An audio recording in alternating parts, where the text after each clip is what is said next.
今日維修呢一部係惠而浦抽濕機，咁可能整埋呢部我都唔會再整噶啦。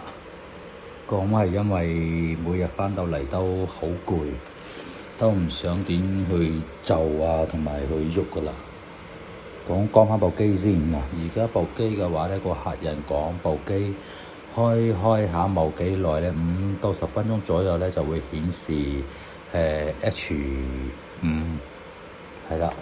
H5嘅話，一般 H 嘅話呢係代表咗溫度過高，係啦。溫度過高嘅話呢都係用 H 會去代替嘅。可能而家部機拆開咗嘅，主板嘅呢個位置，呢個位置呢，我哋一般都係屬於一個熱嘅風盤嚟嘅。嗰邊嘅話呢，就喺個將啲熱風吹出嚟。呢個位置係吹冷風，熱風。呢個位置係冷嘅，咁啲風就會將啲空氣呢個位置抽入去，經過個冷盤將啲水分呢就凝結咗去，就會滴落呢個盤度。咁呢邊嘅話呢，一般佢就會抽啲熱嘅風入去㗎啦，吹啲熱嘅風出嚟，所以我哋乾生嘅時候呢都會乾得比較快嘅。咁睇翻部機結構啦，呢一個嘅話呢，我哋都係屬於呢個叫擺動嘅摩打仔嚟嘅。如果部機唔識擺動嘅話呢，就揾呢嚿嘢嘅問題。OK 嗱，你會見到呢個位置嘅話呢，佢係會有一個水位傳感器。咁水位傳感器嘅話呢，咁就係呢個位置啦。呢個位置有個傳感器喺呢度嘅。咁佢嘅信號呢就會經過下邊傳送上去，就一個溫度對比同埋個水網對比嘅。咁當然啦，唔係每一部機都係一樣啦。咁呢邊亦都有嘅，係啦。OK， 呢個係風機，風機嘅風電呢係由下半部分主板入嚟嘅。咁呢個位置我哋一般都會係先摸下佢。睇下會唔會凍，或者會唔會好熱？唔好擦錯地方啊！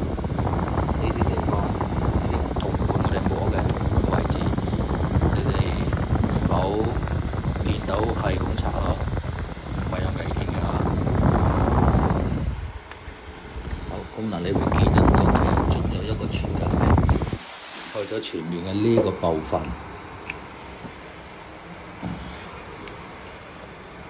你哋自己抽濕機壞咗嘅話呢，就自己整啦。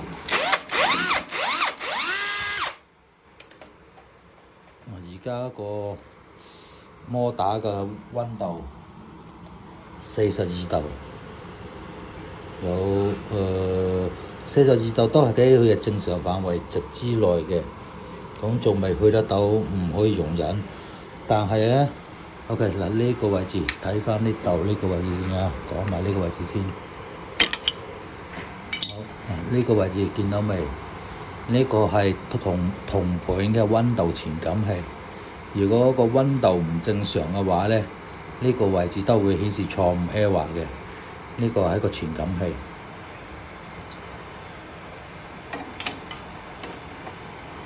咁佢而家就唔係個傳感器壞，因為點解呢？開機頭先到而家都有5到10分鐘。但係啲管就完全唔識動，完全 feel 唔到佢凍，亦都 feel 唔到佢熱。咁我哋攞個手感覺下個摩打有冇震盪，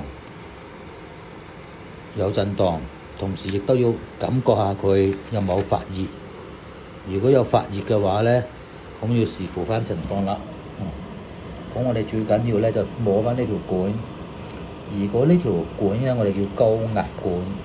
高壓管如果佢唔識得發熱嘅話呢，肯定有問題存在。咁另外呢一條包住嘅呢，我哋叫低壓管。低壓管兩條管嘅溫度都係一樣。咁而家好簡單 ，OK， 基本上確定係個摩打燒咗。因為嗱佢個溫度已經去到46，但係咧佢一直都唔會冷唔會熱，所以同蝕咗冇關係，係個壓縮機壞咗。壓縮機壞咗嘅話咧，佢就會顯示到H5 高溫5，代表壓縮機過熱，的確係好熱。而家個壓縮機其實跳咗保護啦，突一聲已經跳咗保護啦。呢部機係壓縮機壞，咁你哋以後咧先要自己摸下呢兩條管先摸下呢條管會唔會發熱，另外有嘢包住呢條管會唔會好凍。